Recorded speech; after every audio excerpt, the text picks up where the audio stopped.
अतिशय कमीत कमी साहित्यात बनवूया मस्कमेलन आईस्क्रीम. त्याआधी तुमच्या सगळ्यांचं फ्लेवर टेल्स विथ सुखदामध्ये मनापासून स्वागत. चला रेसिपीकडे वळूया.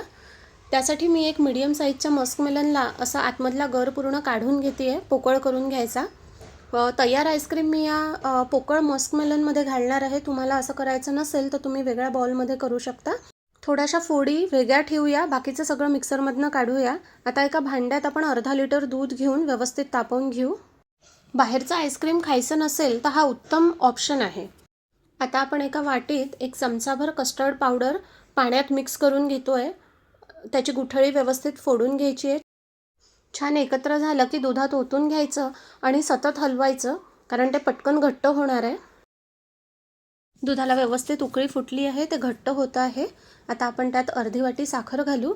साखर तुमच्या आवडीप्रमाणे घाला आणि आपण जो बाजूला ठेवलेला होता मस्कमेलनचा गर तो पण ॲड करून घेऊन व्यवस्थित एकत्र करून घेऊ. सोबतच आपण जो मिक्सरला काढलेला गर आहे तो संपूर्ण आपण याच्यात घालून घेऊन व्यवस्थित एकत्र करून घेऊ. गॅस बंद करून घ्यायचा आणि पूर्ण थंड होऊ द्यायचं. आता आपण हे आईस्क्रीम मस्कमेलनमध्ये भरतो आहे. तुम्हाला ही कृती स्किप करायची असेल तर तुम्ही करू शकता. त्याऐवजी तुम्ही एखाद्या बाउलमध्ये भरा. यामध्ये आवडीप्रमाणे ड्रायफ्रूट्स ॲड करा. छान एकत्र करून घ्यायचं आणि फ्रीझरमध्ये 4 ते 5 तासांसाठी ठेवायचं. आपलं आईस्क्रीम पूर्णपणे तयार झालं आहे. बघा मस्त सेट झाला आहे. तुम्हाला जसं आवडेल तसं कट करून घ्या. यात तुम्ही टुटी फ्रुटी पण टाकू शकता. लहान मुलांचं काय होतं, जरा वेगळ्या प्रकारे बनवली की त्यांना जास्त आवडते. रेसिपी आवडली असेल तर नक्की लाईक करा.